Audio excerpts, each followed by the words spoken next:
So,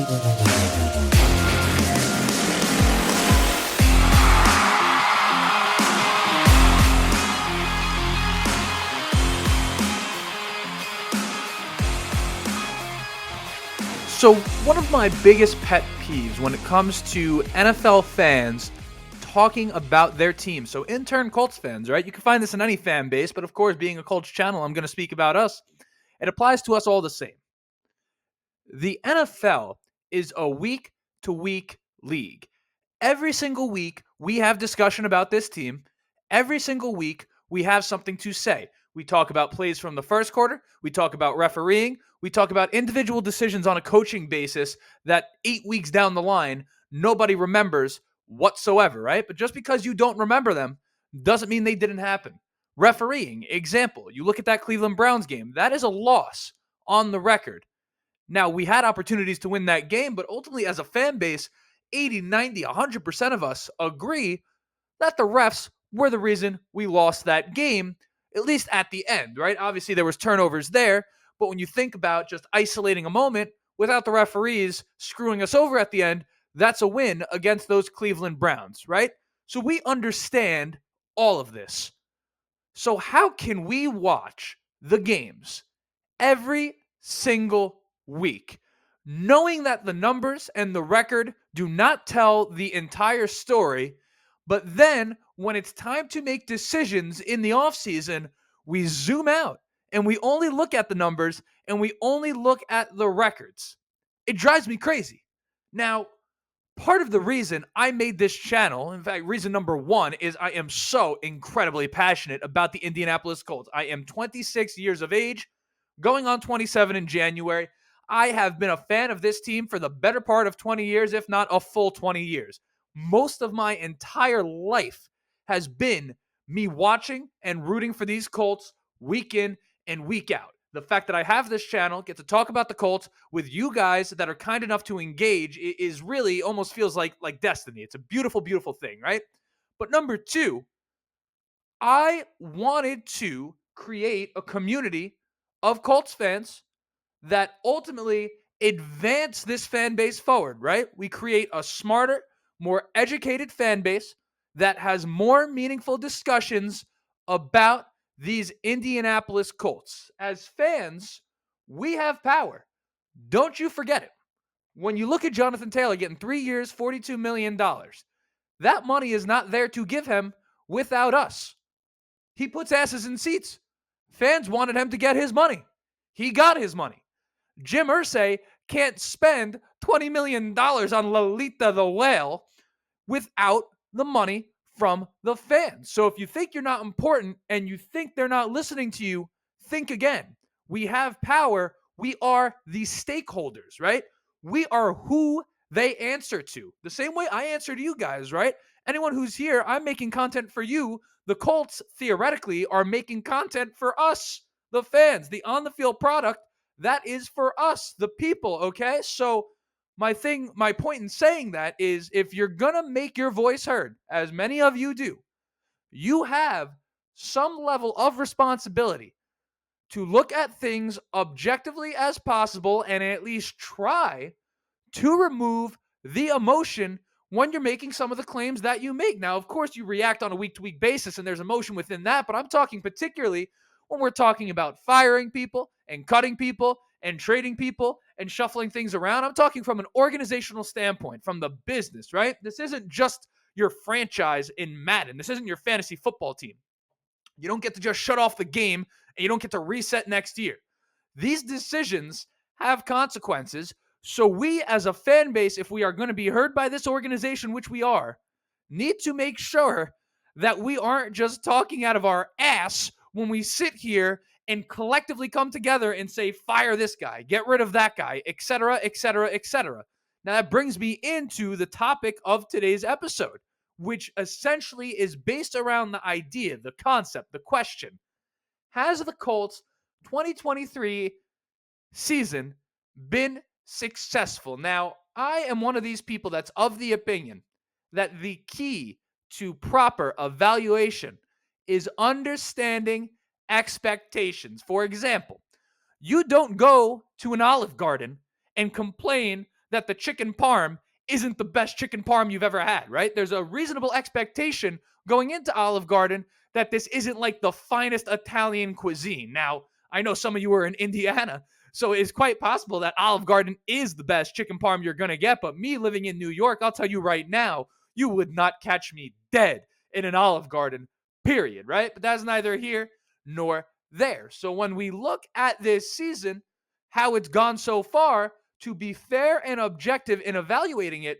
we have to go back, look at what the objective was this offseason and what the expectation was coming into this season and take the discussion from there. It's the logical next step. We don't get to retell the story. We have to tell the story the way that it happened. So that is exactly what we're here to do today. Buckle up. I'm going to try my best. This isn't exactly the easiest episode to put out the most concise thoughts. I'm going to try my absolute best, as I always do. But of course, I have to introduce myself. Welcome to the Ride the Bench podcast, Colts Cast. I fucked it up. My name is Justin. This right here is the Riding the Bench Colts Cast. As always, if you want to shoot it a like, that is going to help me get out to as many Colts fans as humanly possible. Fun fact for you guys, if you're into the numbers, 70%, 75% of listeners, each and every one of my shows, are not subscribed. If that is you and you are here continuing to watch the content, you are a Colts fan, you're not subscribed. If you're not subscribed, you might as well be a Jaguars fan, right? And you certainly would not want to be accused of that, okay? So like, subscribe, and most importantly, enjoy the video. Hopefully you learned something. And if you don't, that's fine. I'd like to hear what you have to say. So to start this thing off, full transparency, I think a lot of you know where I'm going with this. I think this season has been successful for the Indianapolis Colts. Now, some of you may agree with me. And if you do, great. I am feeding right into you. I'm telling you what you already feel. It's like a nice little echo chamber for you, right? This is going to be a nice, beautiful episode that doesn't have any tension. It doesn't hurt your brain at all. There's none of that. There's no disagreements for the most part. We're there. We're good together. Some of you will not agree with me. Now, those of you who don't, I do ask that you at least give me the chance. I'm hoping I can bring you around here. And if I don't, listen, I got no problems. Of course, you can go ahead and disagree with me in the comments section. I'm all about the discussion. Let's just be civil with one another, right? That's all I ask. So let me start here. What did the Indianapolis Colts need coming into this season, right? We needed a quarterback, right? We had to put an end to the carousel.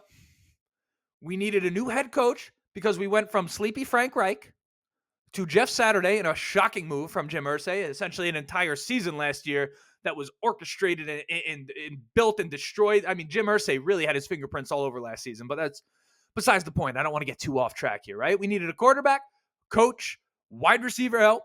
We had concerns about the offensive line and the secondary. We needed pass rushers, right? We needed nearly everything, right? 4-12-1. I guess that's just how it's going to go. Now, let's address each of those things individually, right? So we needed quarterback. Number 4 pick in the draft, we draft Anthony Richardson. Now, we know he has the shoulder injury now. Is there anyone at all that is listening that with what they saw from Anthony Richardson, barring health, of course, which is a huge, huge if at this point, one that I'm very worried about, if I'm to be honest with you.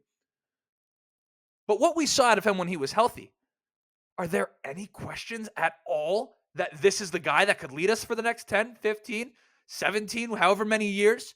That's our franchise quarterback. We got him. Let alone the fact that we brought in Gardner Minshew, who already understood Shane Steichen's system, who I will get to eventually.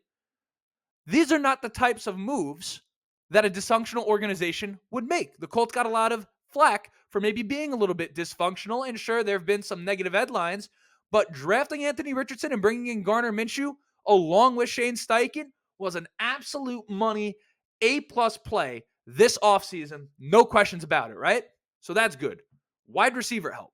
We drafted Josh Downs in a pick that I would have been okay making at 35th overall. Instead, we traded back from 35th to 44th, got Juju Brents, and somehow got Josh Downs in the 3rd round in the steal of the draft.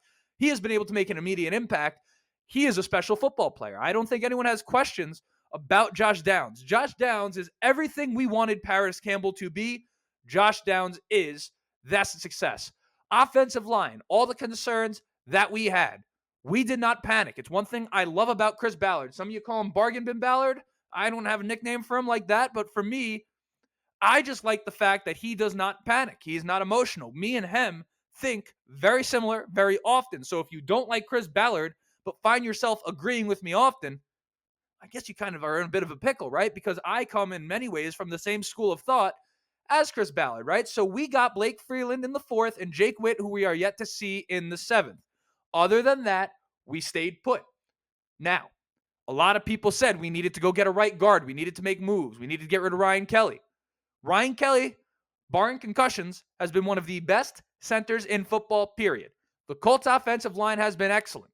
The talent we had there could not be questioned. At Braden Smith at right tackle. Again, Ryan Kelly at center.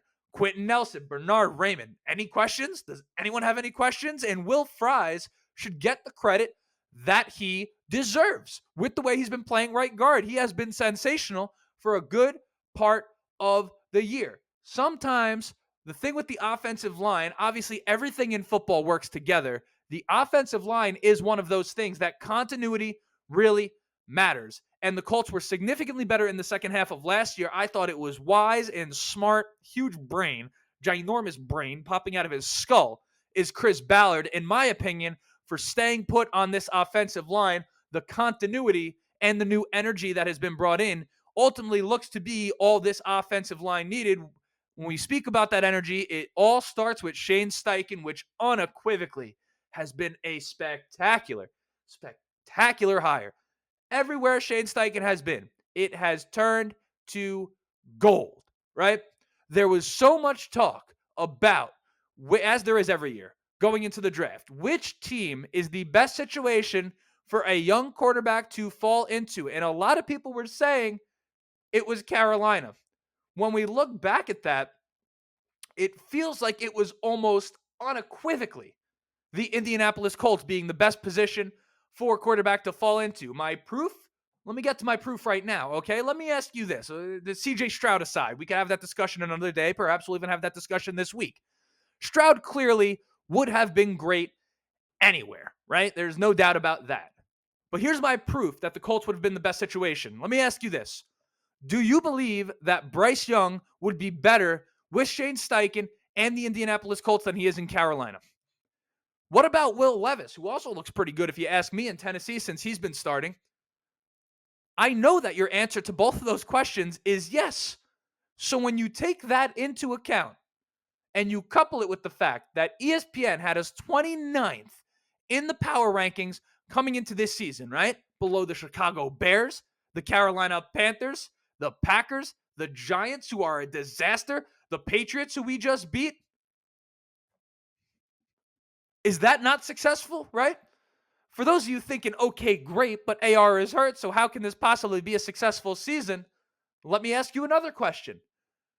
Do we have more players on our roster right now that we are confident will be a part of our future than we did before the season started? If you ask me, that is another astounding yes. We are also one of the youngest teams in the league, and somehow we are 5-5, despite the fact that CBS had us at 4-13, despite the fact that Bleacher Report was at least a little bit closer, had us at 6-11. Fox had us at 5-12. And then there was me. Now allow me to take a victory lap. I was the one saying that this team could make the playoffs, and I don't want to crap on other Colts content creators. I think there's a lot of people doing great work. You are not getting that anywhere else. I said that this could be a playoff team. I said that these Indianapolis Colts were better than everyone was saying they were. I was saying we had a top 10 pass rush, which we do, despite the fact that none of you want to acknowledge the fact that we are 4th in the league in sacks. We have that top 10 pass rush. I think I even went further and said top 8. Not the point. Apparently, we're top 5, at least as it currently stands.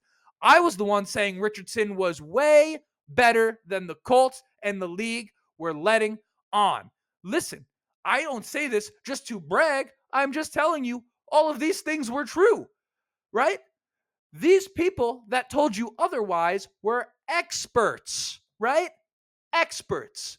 These are people with voices that get broadcasted to national airwaves. So how is it possible that a kid sitting in his bedroom with no NFL playing experience, no coaching experience, no GM experience, and no scouting experience, knew better than them. How is that possible? I apologize for being a little braggadocious, but that right there alone should teach everyone a lesson about hearing and listening to what the national media tells you, and sometimes checking your own emotion and making sure you're not being reactionary. Because when you're reactionary, you fall into the same bucket that a lot of these national talking heads do, right? Take what you want from that, but I digress. This wasn't just meant to be a Justin takes a victory lap episode, although it just turned into one. The answer to the question, has the Colts season been successful? Obviously, yes. I don't even see how someone could say otherwise. I mean, 5-5 at the bye week would have been considered successful with Anthony Richardson, let alone without him, right? So when we go into this offseason, all I ask is that when we are talking about moves that need to be made, we tell the story the way that it happened, as opposed to having short-term selective memory.